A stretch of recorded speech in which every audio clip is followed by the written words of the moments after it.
brother. After what happened in the main and co-main event, I almost wanted to jump off a bridge, but then I remembered I got to give you guys a full card recap. So today, of course, you know what this is. It's a full card recap, a full card reaction to UFC 322, and it was almost perfect. It was almost perfect, but then the last two fights, man, they were just... It was worse than like Ali Abdelaziz and what he did on 9/11. It was just insane. So we're going to talk about it. We're going to start with the main event, then we're going to work our way down. I got to say this, by the way. My picks were absolutely awful. It is what it is. I mean, just what do you want me to say? I didn't have good picks this card. Who really cares? You guys aren't here for picks. You're here for entertainment. So if you're here for picks, go watch Kenny Okoye, but nobody watches him because he's not entertaining. Anyways, Jack Della Maddalena, Islam Makhachev. We'll start with this. I mean, look, I already did a separate video on this. And, you know, I broke this fight down for about a few hours because it's really, there's so much to talk about. I mean, from the striking to there was so much action and just so much to say that I'll try to condense it though here. I picked JDM to win. You guys know this. I was confident JDM was going to win. And I'm going to go on I'm just going to go on a bit of side rants here. First of all, I want to say this.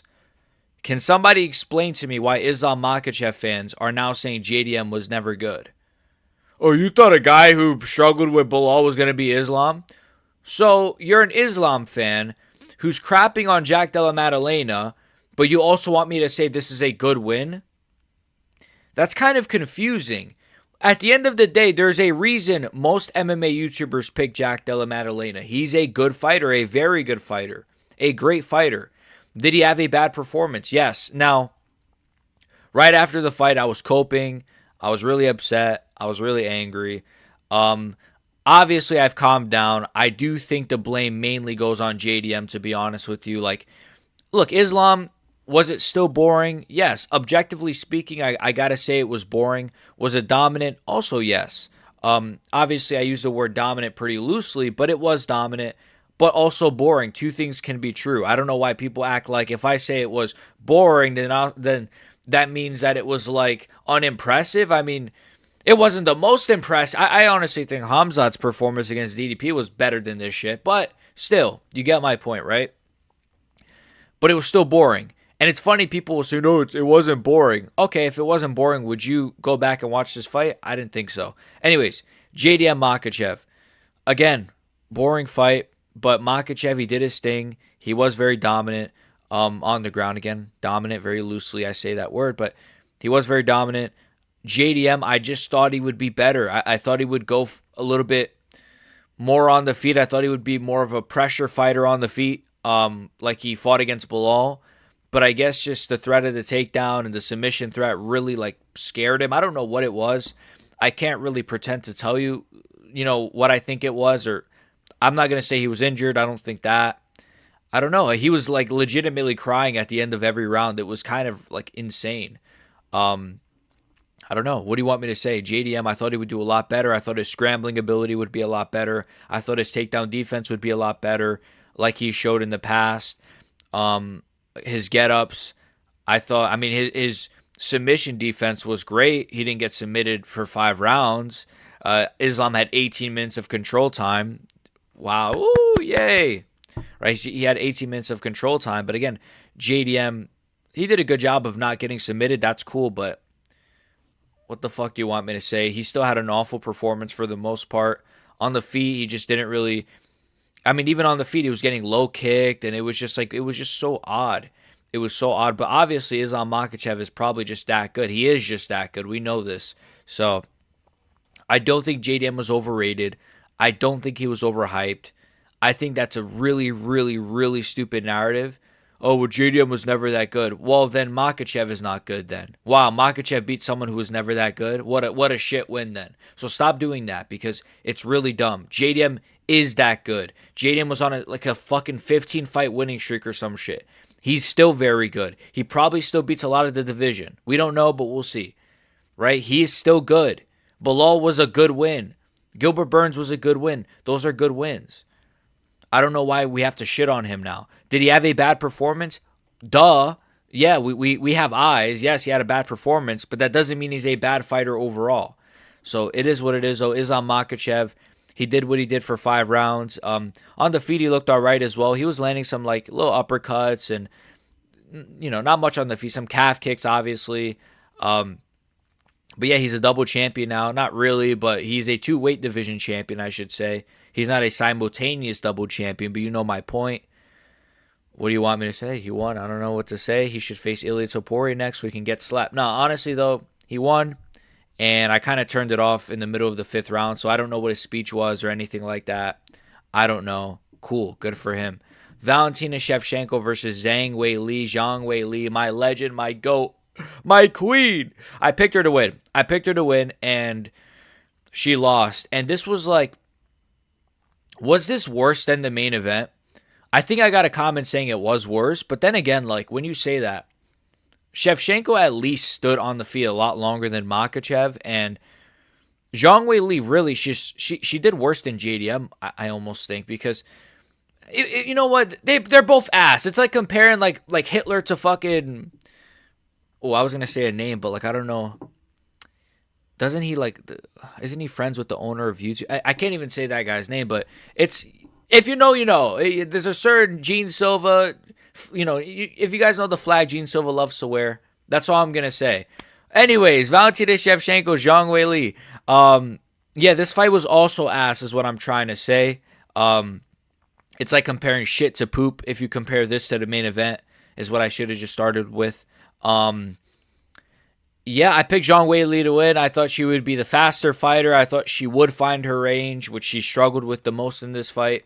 I thought if she got held down, she would be strong enough to get back up. She wasn't. I thought she would be the one to wrestle. She didn't. What do you want me to say, bro? I was wrong on this one as well. Shevchenko, I guess, is the women's GOAT. Cool. I mean, it's just like these two people in the main and co-main that have cemented themselves as these legendary GOATs, and these are the performances they had. And by the way, I know it's a little bit irrelevant, but I said in my last video about Islam Makhachev's performance, I said it was probably his worst performance. I guess I misspoke. I didn't necessarily mean it was his worst performance, but I do stand by it's one of his weaker ones. And somebody disagreed and said, no, it was his best performance. No, his best performance is when he submitted Charles Oliveira in the 2nd round. His best performances are when he gets early subs or when he KO'd Volkanovski. Those are his best performances, not a 5-round snooze fest. Anyways, that's just a little side thing. Shevchenko, Weili, shit fight. Zhang Weili still beats Mackenzie Dern, though. And Valentina Shevchenko, I just didn't think she'd win. I didn't think her striking didn't really impress me anyways, but I just didn't think that. What do you want me to say? I'm going to kill myself. Sean Brady versus Michael Morales. Wow. The last 3 fights of this card, I was so off. But it's just like, okay, this one didn't make sense. I'm going to cope, but I'm also going to just hear me out a little bit, right? This one made 0 sense. I'm going to explain. The reason I and a lot of people picked Sean Brady was because we expected the wrestler to go out and wrestle.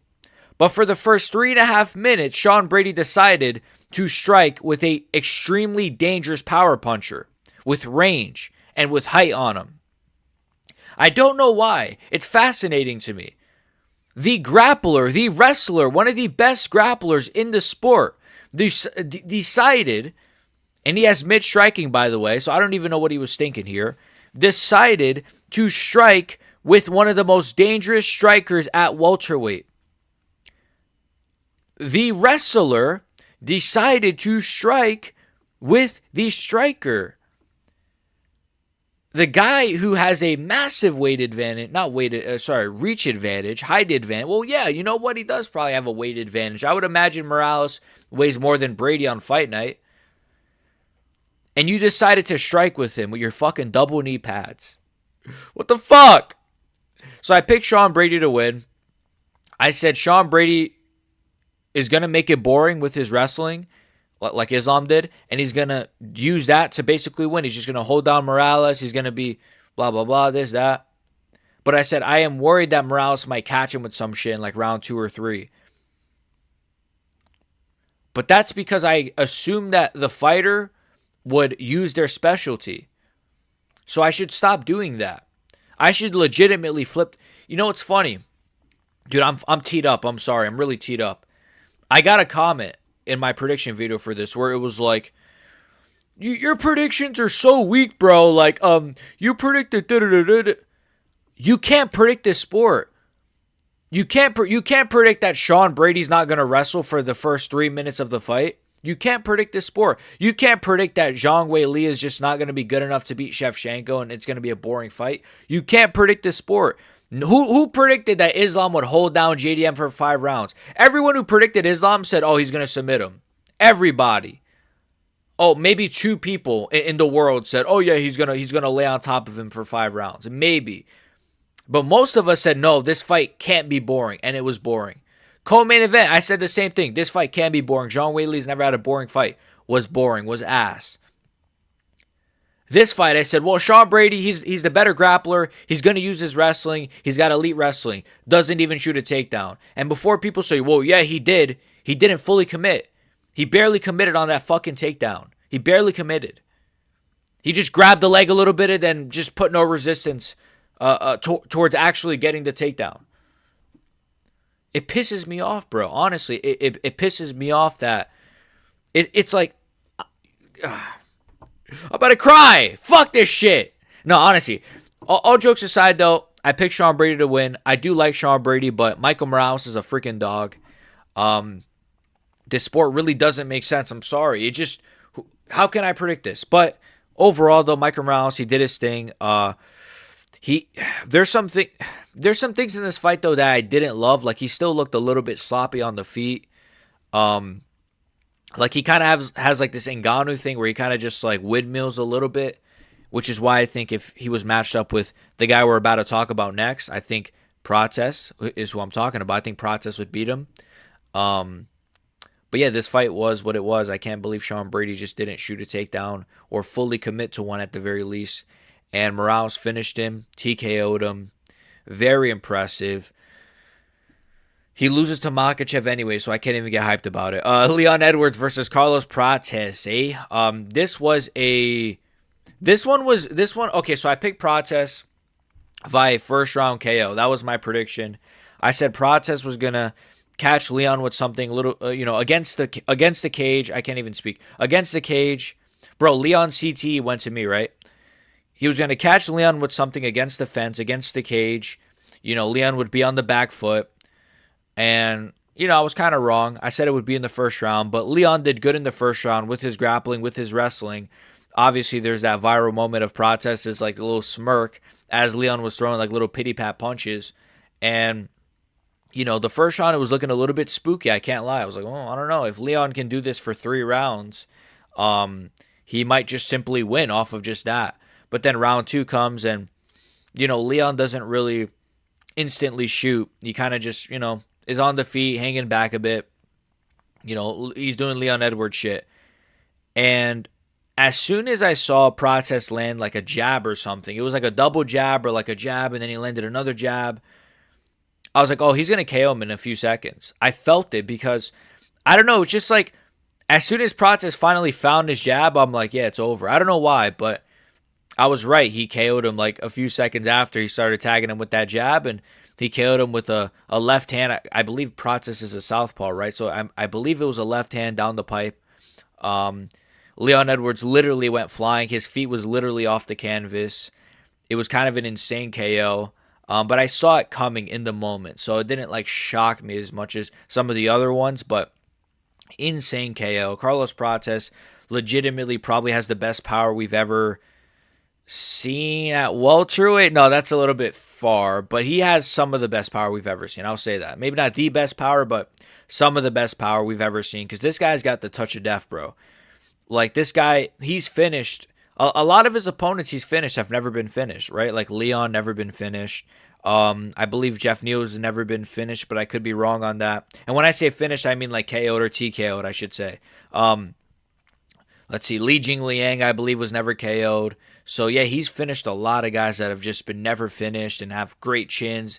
And he's smoking people. He's smoking people with all kinds of different shots, body shots, spinning elbows, left hand. He's a monster. He's legitimately a monster. He's got insane striking. But too bad he loses to Islam Makhachev in probably a 5-round boring snooze fest. So it is what it is. But overall, tremendous performance. Warrior shit from a warrior who doesn't want to make it boring. Beneil Dariush versus Benoit Saint-Denis. Speaking of warriors, I never, ever, ever, ever switched up on my boy Benoit. Never. When everybody said he was washed, when everyone said he was ass, he'll never win a fight again. He's terrible. How could people like this guy? I said,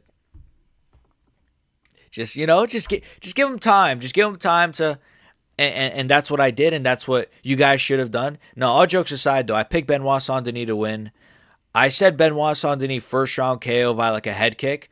I was wrong. Obviously I was wrong. I was right on the first round KO part, so that's cool, but not via head kick. We'll get to a fucking head kick, though, in a minute. But, yeah, he literally, I think he got, like, hit with, like, 2 calf kicks. One of them kind of, like, made him slip a little bit. Of course, Joe Rogan literally nutted on commentary.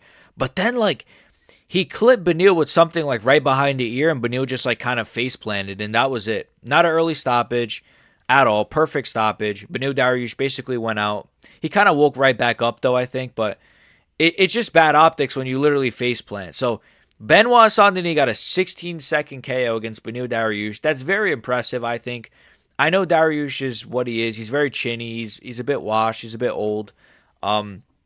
He seemingly had a bad weight cut as well. I mean, he came in like a pound overweight. He never, I don't think he's ever missed weight before, right? So this is the first time he's ever missed weight, and he lost a bit of his purse, blah, blah, blah.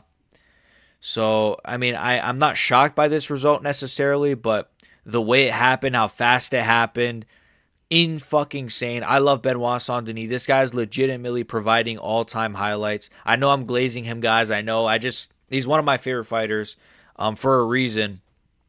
And legitimately, you know what's crazy? I'm going to say this. You guys are still going to call me crazy. I remember my guy No Bromo. He actually had a video. It was like, let me know your guys' hot takes, right, in the comments. And then I commented, like, Benoit Saint-Denis is one of the few guys I would give prompts to Ilia Topuria or something like that. I'm just saying, they called me a madman. Benoit Saint-Denis could be, he could be Ilia Topuria. But overall, great performance. I got the pick right. It was a great finish. Benoit Saint-Denis is a great fucking fighter. Let's give him the BMF title. Now, obviously, they're going to give it to Charles Oliveira. But Bo Nickal versus Rodolfo Vieira. Bro, I went bad on picks. I told you guys. I picked Rodolfo Vieira to win, right? What the fuck do you want me to say? I thought Rodolfo Vieira was going to actually throw a punch. And again, this is going to sound like me coping. This guy didn't throw one punch. This guy didn't shoot one takedown. This guy didn't go for one clinch exchange. Nothing. He did nothing. Rodolfo Vieira just stood there like, excuse me. That was disgusting. Like an old robot just stood there just to get hit by Bo Nickal of all people. I should have picked Bo Nickal. I should have trusted that the blueberries or whatever the fuck. We're picking what is it? Blueberries, blackberry? I don't know what the fuck this guy does. The cranberries. We're picking cranberries today, boy. I just should have trusted Bo Nickal to come in a little bit improved because he looked improved, but at the same time, I say he looked improved, but like when your opponent is not throwing a punch and is not resisting on the ground, not trying to give you any resistance, not trying to take you down or grapple, then of course you could look like a god on the feet. But when your opponent is like a RDR who's actually trying to finish you first and trying to strike with you and trying to take you down and submit you and trying to pressure you, then of course you're going to look like how he looked in his last fight. But when you're facing an old retard like Rodolfo Vieira, then of course you're going to look like a god. So Bo Nickal, he won. All jokes aside though, like he did look... He looked tremendous in this fight. This was probably his best performance ever. Obviously, he's had performances where he's got like quick submissions, but I'm saying this is a solid name, and he did good in the first round. It took him down, beat him up a little bit with some ground and pound. Round 2 was a little bit boring. Then round 3, a fucking head kick KO from Bo Nickal of all people. Again, like I said earlier, people will get on me about my predictions. How am I supposed to predict the sport? Oh, yeah, by the way, okay, so for my next fight, guys, I'm predicting Bo Nickal via 3rd round head kick KO. Yeah, I think he's... Like, how the fuck am I supposed to... All right, anyways, Bo Nickal, head kick KO against Rodolfo Vieira, fucking sane. Hopefully he does this at Sharamagomedov or Ikram next. I would freaking nut. It would be crazy. But yeah, this was a crazy performance by Bo. Flatline KOs him with a head kick. Head kick KOs and spinning elbows are the meta this year, so that's awesome. It is what it is. Rodolfo is a retard. Roman Kopylov, speaking of retards, versus Gregory Rodrigues. This fight wasn't as good as I thought it was going to be, but it was still good.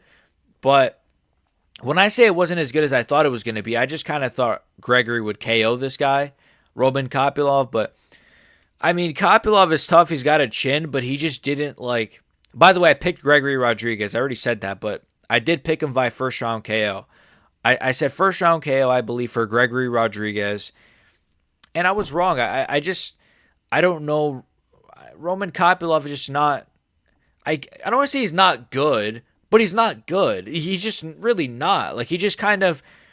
If he's getting pieced up, he kind of just hangs back, lets himself get pieced up. Maybe we'll throw like a hook. I think he landed like one hook on Rodrigues in the third round. That was like a good punch that kind of wobbled Rodrigues a little bit, you know?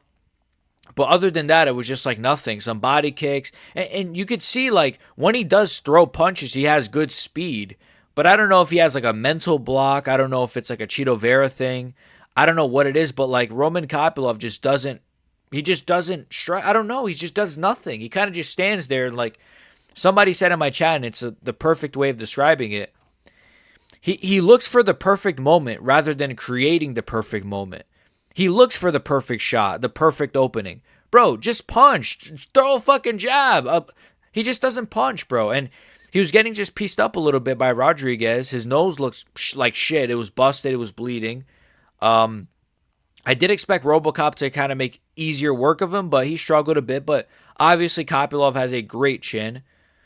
It is what it is. This was a solid fight, a little fun fight, but RoboCop, I wish he would have got it done a bit sooner because I just don't. Roman Kopylov is just looking like worse and worse every time I see him. It is what it is, though. Erin Blanchfield versus Tracy Cortez. Again, another pick that I just...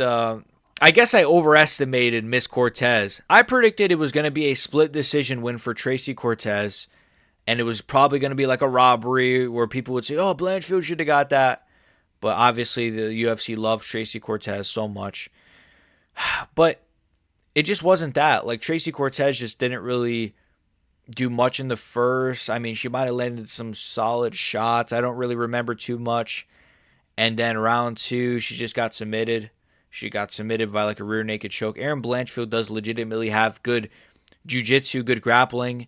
But it's also WMMA, so don't get too excited because remember Jasmine Jujutavicius? Remember that chick? Ooh, she's got great grappling. And then she got slept by Manon Fiora out of all people. You can't predict the sport. You can't predict WMMA, so it is what it is. There's literally another world in this. There's another reality where Tracy Cortez just like sleeps Erin Blanchfield with like a head kick. Like, what do you want me to say? You can't predict the sport. You can't predict WMMA. This whole video is just me coping about predictions. Malcolm Wellmaker versus Ethyn Ewing. So I didn't get to predict this because obviously it was supposed to be Wellmaker versus Cody Haddon, and I picked Malcolm Wellmaker via a decision, a close decision against Cody Haddon. Not a close decision per se, but like a hard fought kind of decision where Haddon is a bit tougher than we thought, maybe, one of those kinds of things. And I was off because, first of all, the fight never happened, and Wellmaker didn't win. But I wasn't fully off because it was sort of a surprising, he is tougher than we thought. But that was Ethyn Ewing who showed us that. Ethyn Ewing, or Ewing, however you say his name, sorry. But this guy's a freaking legend. This guy came in here on like 2 days' notice. To be fair, this was up a weight class for Malcolm.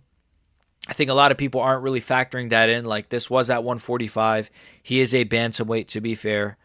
But this was a great performance by Ethyn Ewing. Like, don't get me wrong, Malcolm Wellmaker, he had some moments as well. This was actually a tremendous fight. Definitely the fight of the night. But Ethyn Ewing, bro, this guy literally came in 2 days' notice, like I said, and just had a scrap with Malcolm Wellmaker for 3 rounds. And it was a fun fight. I think he probably won all 3 rounds. I would say maybe it was 2-1. I forget which. It might have been what you could give. I think it might have been like round 2 you could give Wellmaker, I think. But like overall, I'm pretty sure Ethyn Ewing just very clearly won the fight. And, bro, his striking looked really good. It looked really slick. He was eating the big hooks from Wellmaker, but then and Wellmaker didn't land a lot of crazy shots, but the shots he did land, Ewing just kept going forward. He was winning the pressure battle. And also, Wellmaker, what he had a problem with in this fight, in my opinion, was he was spamming the hook. He was spamming the big shots. He was overthrowing so much. It wasn't to like a crazy extent, like a Joe Pyfer, but he did have a lot of moments where he's just like swinging. Like you could tell that he's swinging so hard in these punches. And I think it kind of tired him out a little bit. It tired his arms out a little bit. And Ethyn Ewing just kind of beat him with volume and pressure and just having a great chin. Yeah, Ethyn Ewing is a freaking dog. This was not... I'll say this. I'm not going to say that it was a fraud check. First of all, to be fair, Wellmaker was not preparing for this guy. Nor was this guy preparing for Wellmaker. But a lot of people do say, well, it's short notice for this guy. But it was also short notice for Wellmaker. Wellmaker is studying Cody Haddon. He's studying this guy. He's studying his patterns, blah, blah, blah. Now they're just throwing some random bantamweight freaking prospect who's like, I don't know his record. What is it? Like 1-0, right? Well, he's 1-0 in the UFC, but I don't know what his like amateur record is or pro record, sorry. But they threw this guy in there with Wellmaker, and now you're just like, oh shit, all right, I guess I'll fight this guy. So it's a bit of an unknown, right? But yeah, I don't think it's a fraud check because, I mean, everyone at bantamweight is pretty great. Even the unranked guys, even the bums, even some of the bums. Even, bro, you got Heine Barcelos on like a 4-3 fight winning streak. Like, he's awesome. Cody Garbrandt is still pretty solid. Like, even Adrian Yanez is, even though he's a bit of a bum, he's still good. Like, he's still Adrian Yanez. There's, even the guys that aren't particularly great at bantamweight are great. So it's kind of like, I'm not going to say it's a full-blown fraud check because it was up a weight class on short notice, and bantamweight, all bantamweights are amazing. So yeah, tremendous performance by Ethyn Ewing, and yeah, Kyle Daukaus, can you do something for me versus Gerald? And the way GM3 is looking at me too, man. And to think at one point GM3 was the one guy Khamzat Chimaev couldn't take down. The one guy Khamzat couldn't get any wrestling off against GM3. And now he's losing to Kyle fucking Daukaus, man. I can't believe it. But I did pick Kyle Daukaus by first round KO, so I guess I'll take it. You could just... This is how it was going to go. Wait, why does it say round 1 submission? Oh, yeah. He like... Didn't he drop him really bad and then he submit? Okay, I remember now. I'm a casual. Sorry. Well, he kind of like almost KO'd him, right? And then he like submitted him. Okay, I remember now. So I guess technically then I got my pick wrong. But yeah, I picked Kyle Daukaus, first round KO. He got a first round sub. It was what it was. I'm not really shocked by it. GM3, please go to the PFL or some shit, man. And Pat Sabatini, Chepe Mariscal. If you guys want me to be really honest, I didn't watch this fight. I'm sorry. I really was like, I was so busy. I kind of had to rush back to even start my stream. But Chepe Mariscal, Pat Sabatini, I didn't watch it, but I did pick Chepe Mariscal, so sport makes a lot of sense, right? Chepe Mariscal's on like a 5-fight winning streak, but then just loses to Pat Sabatini. Angela Hill, Fatima Klein, I got this pick right because literally anybody on the planet picked Fatima Klein except I don't know who, but who knows. Look, Fatima Klein, though, looked pretty good, actually. Like, her striking is really fun. Like, she had a moment where she landed, like, a spinning, like, back fist and then, like, a high kick behind it, I think, or something. Or she had a few moments, a few little good moments on the feet. Like, her striking was pretty solid. Her grappling is pretty solid. Yeah. And Basanger Susukaraya versus Eric Moicano. This one, man. So, obviously, most of us pick Basanger Susukarayev, and it's just like, bro, this guy is just not, he's just not good. I don't think he's good. He's good.